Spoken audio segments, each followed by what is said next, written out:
On 4 September 1944, Bernard Montgomery stood outside his command caravan and listened to the distant guns. He was tired beyond words, privately satisfied with victory, yet burdened by choices that would echo across Europe.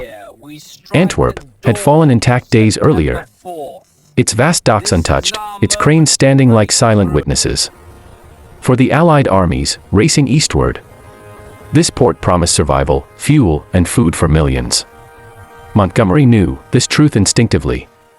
From maps spread across tables, from memories of stalled offensives. Yet, as Supreme Headquarters celebrated, Montgomery hesitated deliberately, his eyes fixed on the Rhine. The Scheldt estuary still lay in German hands, choked with mines and guns, a narrow throat to the sea. Clearing it would cost time and blood. And time was the one currency he refused to spend, not yet. In early September 1944, the war felt close to ending for men at the front.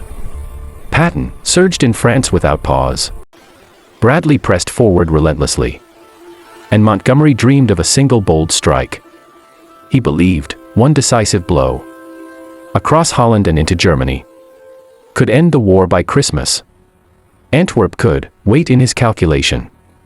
A risk measured in logistics, not in lives yet. That pause would haunt the Allies, starve advancing armies, and shape the winter to come. Standing there, that morning, Montgomery chose speed over security.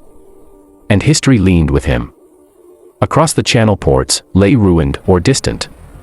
Supply lines stretched thin. And optimism hid deep anxiety. British soldiers cleaned rifles in Belgian streets. Civilians waved flags with relief, unaware of the delay ahead. Every commander lived inside impossible arithmetic, balancing fuel and faith against enemy resolve.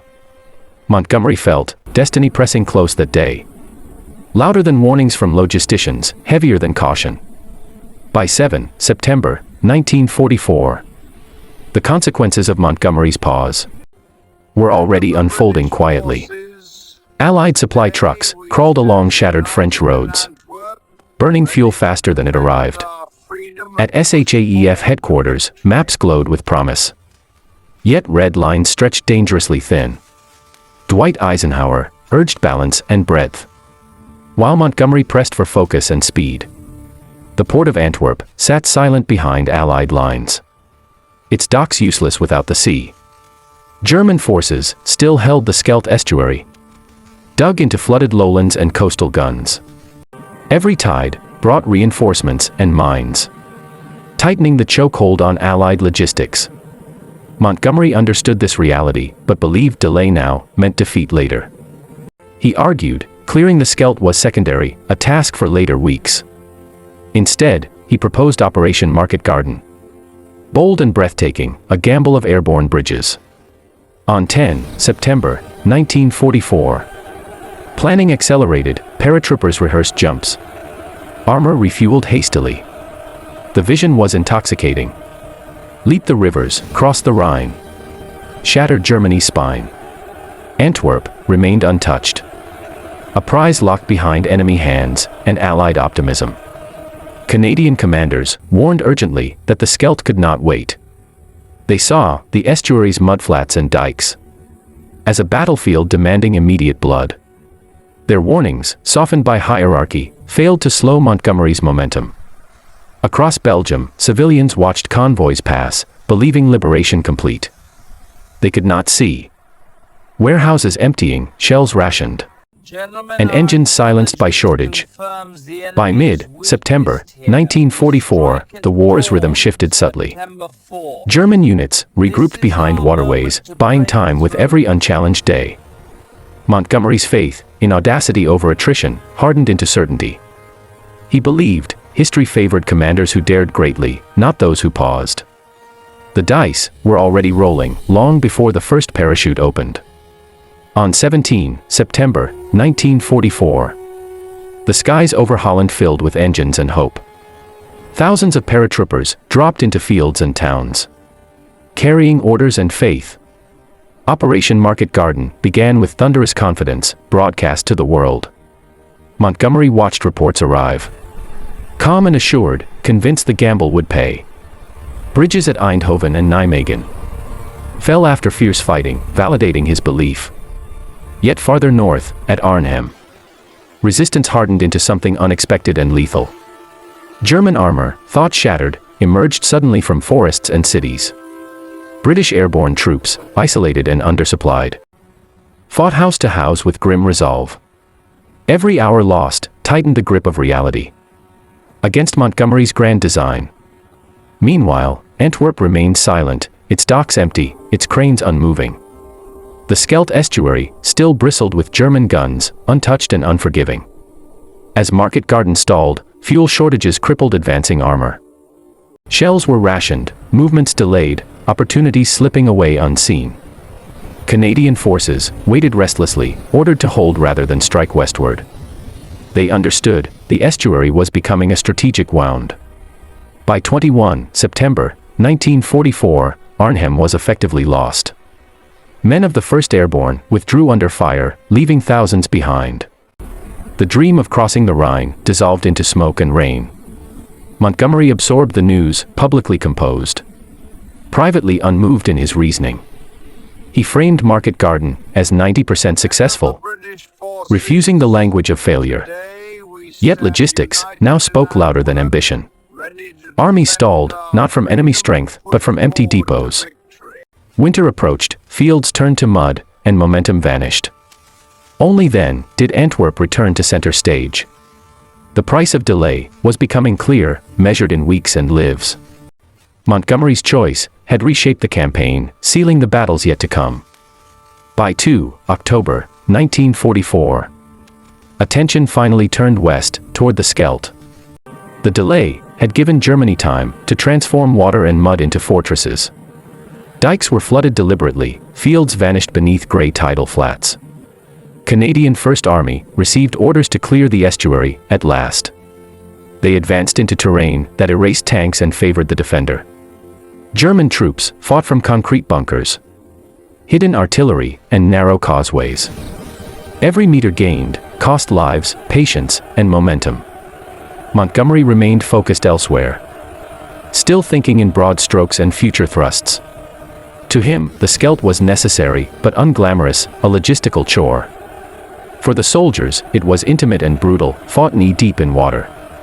At Bresken's pocket, resistance stiffened, coastal guns covering every approach. Canadian infantry crossed flooded polders, under fire and exhaustion. The weather turned cold and wet, erasing any illusion of speed. Allied supply shortages now bit hard, shells counted, fuel hoarded. The irony was bitterly clear, men died clearing a port already captured. By mid-October 1944, the estuary battles intensified. Walcheren Island loomed as the final key, its guns commanding the sea. RAF bombers breached the dikes, flooding the island further. Civilians were caught between tides and fire, a hidden cost of delay. Montgomery's earlier decision echoed through every casualty report. He rarely visited the frontier, leaving the Canadians to endure. Yet without their sacrifice, the Allied advance would starve. This was the war beneath strategy, mud and blood over maps. The cost of not opening Antwerp sooner was now undeniable. Still, the port remained closed, the estuary contested, the clock ticking. On 8 November 1944, the Scheldt was finally breaking open. After weeks of grinding combat, Canadian forces pushed German defenders back. Walcheren Island lay shattered and flooded, its coastal guns silenced at last. The estuary, once a narrow throat of steel, began to breathe again. Minesweepers crept cautiously forward, clearing death inch by inch. Only then did Antwerp begin to matter in reality, not theory. The delay had cost nearly 2 months, and thousands of casualties. Montgomery acknowledged success, but avoided dwelling on lost time. His gaze was already shifting eastward, toward Germany and winter lines. By late November 1944, the first Allied ships entered Antwerp. They carried fuel, ammunition, food, and long overdue relief. For frontline units, the change was immediate and dramatic. Engines ran again, artillery spoke freely, morale lifted sharply. Yet the season had turned against the Allies. Winter rain, snow, and mud slowed every movement. German forces used the pause to prepare one final gamble. In the Ardennes, divisions assembled quietly, hidden from air power. The opportunity was born of Allied exhaustion and delay. Antwerp opened, but too late to prevent the coming storm. On staff maps, the port symbolized redemption. On casualty lists, it symbolized regret. Montgomery defended his choices, arguing Market Garden hastened the end regardless. Others saw Antwerp as the war's missed hinge moment. A decision, made in confidence, now carried ambiguity. Strategy had collided with reality, and reality demanded payment. As December 1944 approached, the front settled uneasily. Supplies flowed, but the enemy was not broken. The war was far from over, despite earlier certainty. Antwerp stood ready, yet history remembered the silence before the ships. On 16 December 1944, the silence broke in the Ardennes. German artillery erupted through snow and forest, shattering Allied lines. The Battle of the Bulge had begun, fueled by desperation and timing. Allied armies, stretched thin, felt the cost of earlier delays. Antwerp, now open, became the artery holding the front together. Fuel and ammunition rushed north, keeping collapse at bay. Montgomery assumed command in the northern sector, steady and methodical. His critics resurfaced quickly, questioning earlier priorities and choices. Yet in crisis, his caution now proved valuable. British and American units regrouped under brutal winter conditions. Every truckload arriving from Antwerp meant resistance instead of retreat. The irony was unmistakable. The port once ignored now saved armies. By late December 1944, German momentum slowed. Air power returned as skies cleared, pounding exposed columns. Montgomery coordinated counterstrokes, patient and deliberate. He resisted reckless advances, remembering Market Garden's lesson. Behind the lines, Antwerp worked day and night. Dockworkers unloaded ships under blackout conditions. The port became a lifeline and a symbol of endurance. By early January 1945, the bulge began to shrink. German reserves were exhausted, fuel gone, hopes fading. Montgomery claimed vindication, citing survival and stabilization. Others measured victory in lives lost and weeks wasted. The debate hardened into history, unresolved and emotional. Antwerp's opening did not erase its delay. It merely ensured the war could continue to its conclusion. As winter eased, the Allies prepared for final assaults. The lessons of 1944 lingered heavily in every plan. By 8 February 1945, the Allied war machine moved again. Operation Veritable surged through the Rhineland, slow and relentless. Antwerp fed the advance steadily, fuel and shells without pause. Montgomery now fought the kind of battle he trusted most. No daring leaps, no airborne gambles, only crushing pressure. The ground was sodden and mined, villages reduced to rubble. German resistance, though weakened, remained stubborn and lethal. Every mile gained came through attrition, not surprise. Montgomery's confidence returned visibly, supported by secure logistics. Maps no longer showed thin red lines, but solid supply arteries. The scalp battles had finally paid their dividend. Yet memory of the delay shadowed every success. Canadian units bore scars from autumn fighting. They advanced now with grim professionalism, not optimism. By late February 1945, the Rhine lay ahead. German cities burned behind retreating columns. Civilians fled westward, carrying the weight of collapse. Antwerp handled millions of tons, becoming the busiest port in the world. Its cranes, once silent, now moved endlessly through smoke and rain. Montgomery argued that his strategy preserved strength for this moment. Critics replied that earlier action could have ended the war sooner. The truth lay tangled between ambition and consequence. Victory now seemed inevitable, but not inexpensive. As March 1945 approached, Allied pressure mounted. German command, fractured and desperate, prepared for final defense. The war's tempo was set not by dreams, but by supply. Antwerp finally fulfilled its promise. Yet its story remained inseparable from hesitation. On 23 March 1945, Allied forces crossed the Rhine. Operation Plunder unfolded with overwhelming force and precision. Montgomery orchestrated the crossing carefully, layers of artillery and air power. There were no shortcuts now, only certainty through preparation. Antwerp made this possible, feeding an army without pause. Bridges rose, under fire and smoke, as troops surged east. German defenses cracked quickly, exhausted and undersupplied. The contrast with Arnhem was impossible to ignore. This time, logistics marched beside ambition. Montgomery appeared vindicated, at least on the surface. Yet history rarely forgets the roads not taken. By late March 1945, Germany lay open. Allied columns poured across plains and rivers. Cities surrendered, factories fell silent, resistance thinning daily. Antwerp now stood as the logistical heart of victory. Every shell fired traced its origin back to its docks. Montgomery spoke proudly of methodical warfare winning wars. He rarely spoke of the autumn gamble. For soldiers, memory lingered longer than speeches. Those who fought the Scheldt remembered mud and water. Those who fell at Arnhem never saw this crossing. By early April 1945, the end felt near. The Allies advanced deep into Germany. Supplies flowed faster than units could consume them. The war machine was unstoppable now. Yet beneath triumph lay unresolved questions. Could it have ended sooner, with fewer graves? Antwerp's delay remained the quiet ghost. Victory arrived, but not without shadows. On 12 April 1945, the war entered its final descent. American and British units raced through central Germany, meeting little resistance. Antwerp now functioned flawlessly, a silent engine behind the collapse.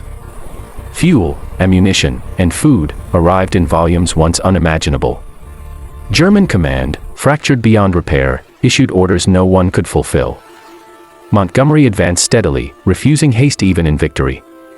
He understood, endings were dangerous, mistakes still costly. Across ruined towns, civilians watched columns pass, exhausted and numb. The contrast with autumn felt almost unreal. No shortages, no pauses, no stalled offensives.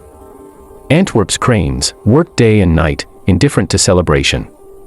In staff discussions, the question resurfaced quietly. Had the delay prolonged suffering unnecessarily? Montgomery maintained that boldness shortened the war overall. Others counted weeks lost, not gained. By mid-April 1945, Allied forces linked east and west. German armies surrendered in fragments. Prisoners marched back, hollow-eyed and hungry. The machinery of war was winding down at last. Yet historians already began their arguments. Antwerp emerged as a case study in decision-making. A port captured, but unused, at a critical moment. Montgomery's reputation hardened into paradox. A commander, brilliant and cautious, bold and stubborn. The war's outcome was never in doubt now. But its path remained open to scrutiny. As April 1945 waned, Europe exhaled. Peace approached, but questions endured. On 7 May 1945, Germany surrendered unconditionally. The war in Europe ended not with a charge, but with signatures. Across the continent, bells rang, rifles fell silent, exhaustion replaced fear. Antwerp stood crowded with ships, its docks finally fulfilled. Millions of tons had passed through since November, feeding victory. Montgomery accepted the end with composure and certainty. He believed history would understand his choices. Others would spend decades debating them. The capture of Antwerp, without its opening, became the question that lingered. Was speed worth the risk, ambition worth the delay? For soldiers, the answer lived in memory, not theory.